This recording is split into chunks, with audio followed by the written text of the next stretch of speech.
لوگوں صرف ایک بات وہ ہمیں سوچنا ہے، وہ یہ کہ ہمیں مرنا ہے یا نہیں مرنا ہے۔ کون لوگ ہیں جو نہیں مریں گے؟ ذرا ہاتھ اٹھا کے بتائیے تو۔ ہر ایک کو مرنا ہے، مرنے کے بعد ہمیں حساب کتاب بھی دینا ہے۔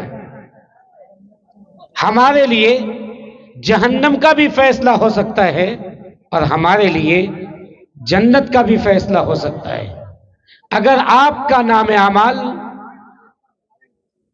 برائیوں سے بھرا ہوا ہوگا تو آپ جہنم میں جائیں گے، اگر آپ کا نام اعمال اچھائیوں کا گلدستہ ہوگا تو آپ جنت میں جائیں گے۔ یاد رکھیے، اپنے بچوں کو تعلیم اگر دیں گے تو یہ آپ کو جنت میں داخل کرانے کا بھی ذریعہ بنے گا۔ بہت مشہور واقعہ ہے کہ اللہ جس کے باپ کو جہنم میں ڈال دیتا ہے، اس کا بیٹا اگر دنیا میں بیٹھ کر بسم اللہ الرحمن الرحیم پڑھتا ہے تو اللہ کہتا ہے کہ جس کا بیٹا دنیا میں میری برائی بیان کر رہا ہے، کہہ رہا ہے کہ میں مہربان ہوں، میں اس کے باپ کو جہنم میں نہیں دیکھ سکتا، اس لیے اسے جہنم سے نکالو اور جنت میں داخل کرو۔ آپ کا یہ بیٹا آپ کے لیے جنت میں جانے کا بھی ذریعہ ہے، جہنم میں بھی جانے کا ذریعہ ہے۔ اگر آپ اپنے بیٹے کو غلط راہ پہ ڈالیں گے تو آپ کے مرنے کے بعد آپ کی قبروں پہ لعنتیں جائیں گی، پھٹکار جائے گی۔ اس لیے یہ مولانا اور یہ مدرسے، یہ مکتب آپ کی بھلائی کے لیے ہے، یہ مولویوں کی اپنی بھلائی نہیں ہے، یہ آپ کی بھلائی ہے۔ یہ جو مدرسے چل رہے ہیں اس لیے چل رہے ہیں تاکہ آپ کو جنت میں داخل کرایا جا سکے، یہ اس لیے چل رہے ہیں تاکہ دنیا میں آپ کو سکون دے سکے، یہ اس لیے چل رہے ہیں تاکہ اس ملک کو اچھا آدمی دے سکے، امن و امان اس ملک میں لا سکے۔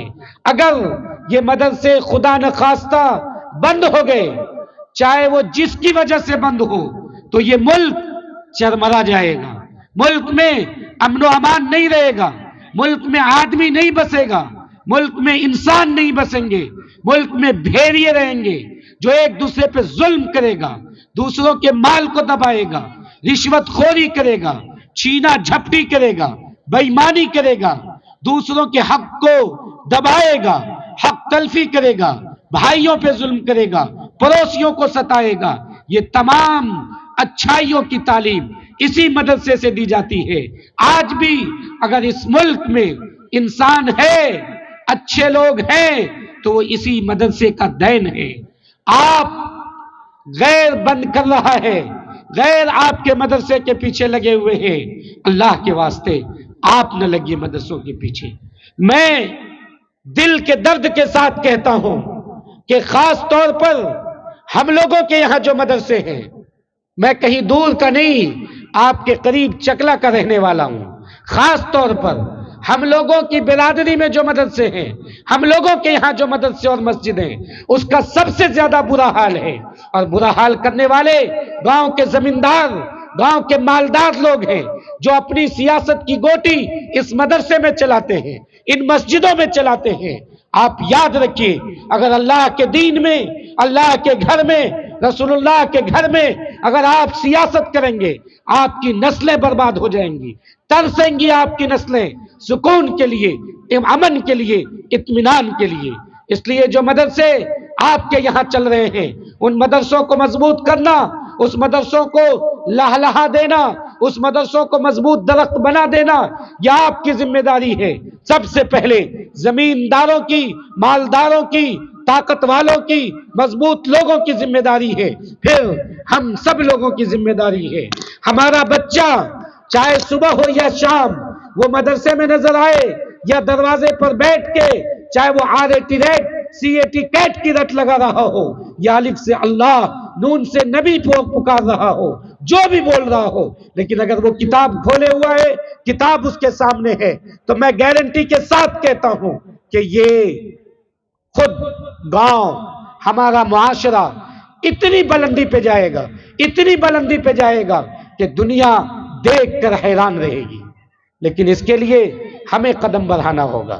ہم اور آپ اچھی طرح جانتے ہیں، ہم لوگ جب جلسہ کر کے جاتے ہیں 3 ساڑھے 3 بجے، تو غیر مسلم بھائیوں کے بچے، ان کے بیٹے، ان کی بیٹیاں بستہ لے کر پیدل چل کے جا رہی ہیں۔ کہاں؟ وہ ٹیوشن پڑھنے کے لیے، تاکہ اسکول جانے سے پہلے ٹیوشن پڑھ لیں۔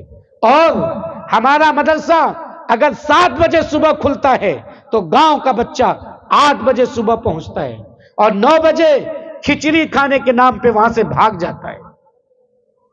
آپ کو تو 4 بجے صبح جانا چاہیے، اپنے بچوں کو 4 بجے صبح بھیجنا چاہیے۔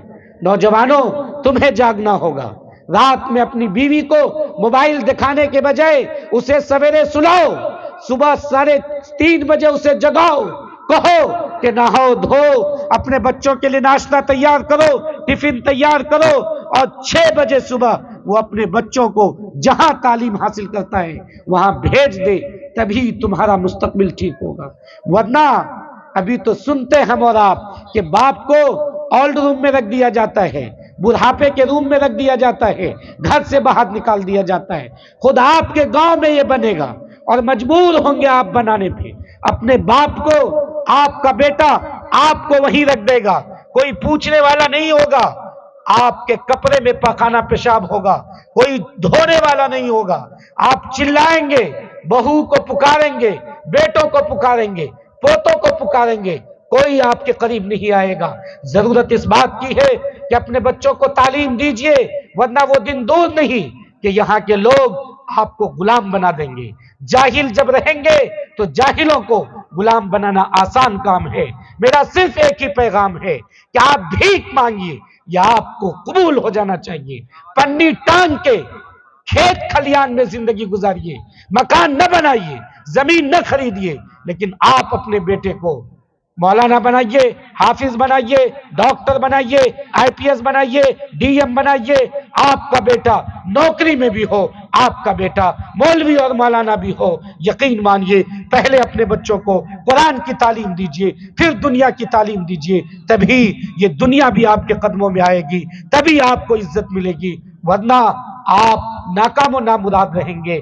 میں دل کے درد کے ساتھ کہہ رہا ہوں، یہی ہمارے تمام علماء کا، تمام بزرگان دین کا ایک ہی نسخہ بچا ہے، ایک ہی دوائی ہے، ایک ہی علاج ہے کامیابی کا، ذلت سے نکلنے کا، رسوائی سے نکلنے کا، وہ ہے تعلیم حاصل کرنا۔ تعلیم حاصل ہوگی، معاشرے کی خود بخود اصلاح ہو جائے گی، اصلاح کی کوئی ضرورت نہیں پڑے گی، چونکہ سب سے پہلے معاشرے کی اصلاح کے لیے جو نسخہ کیمیا محمد رسول اللہ صلی اللہ علیہ وسلم کو 10 اگست سن 610 عیسوی 21ویں رمضان المبارک کو غار حرا میں دیا گیا تھا، وہ کوئی اور نہیں، اقرا بسم ربک الذی خلق، خلق الانسان من علق، اقرا وربک الاکرم تھا۔ اگر آپ کسی شاعر نے کیا کہا ہے کہ فرعون اگر کالج کو بند کر دیتا تو بچے خود بخود مر جاتے، نسلیں خود بخود غلام بن جاتی۔ فرعون کو کالج کی نہیں سوجھی، اس لیے اس نے کیا کیا؟ بچوں کو قتل کیا۔ بچوں کو قتل کرنے کی کیا ضرورت ہے؟ قتل تو آسانی سے ہو جائے گا، تعلیم سے روک دو، کالج سے روک دو، پڑھائی سے روک دو، وہ بچہ کا زندہ رہنا مردہ رہنا دونوں برابر ہے، اس پہ حکومت کرتے رہو گے، جیسے چاہو گے ویسے نہ چاہو گے۔ اگر 10 سال بعد ہمارا بچہ نہیں پڑھے گا، کوئی اعلان کر دے کہ تاج محل مودی جی نے بنایا ہے، بچوں کو یقین آ جائے گا، چونکہ اسے تعلیم ہی حاصل نہیں کی ہے۔ اگر 10 سال بعد یہ بتا دیا جائے کہ لال قلعہ کو یوگی نے بنایا ہے تو لوگ مان جائیں گے، چونکہ ان سے تعلیم حاصل نہیں ہوگی، اسے ایجوکیشن حاصل نہیں ہوگا۔ لوگوں، آپ کی تاریخ بھی زندہ رہے گی، آپ بھی زندہ رہیں گے، یہ قوم بھی زندہ رہے گی۔ اس کا ایک ہی راستہ ہے، تعلیم کا راستہ۔ ایک مدرسے نہیں، اس رنگ پورا میں ایسے 10 مدرسے چل سکتے ہیں جس مدرسے کو شان و شوکت کے ساتھ چلایا جا سکتا ہے۔ اس لیے یہ مت سمجھیے کہ فلاں کیوں کھل گیا، چلا کیوں کھل گیا۔ ہر مدرسہ ایک دوسرے کا معاون اور مددگار ہے۔ 10 بچہ وہ بانٹ رہا ہے، 10 بچہ وہ بانٹ رہا ہے۔ اللہ تعالی ہمیں بھی اور آپ تمام حضرات کو کہنے اور سننے سے زیادہ اس پیغام کو اپنے دل میں جگہ دینے کی توفیق عطا فرمائے، آمین یا رب العالمین۔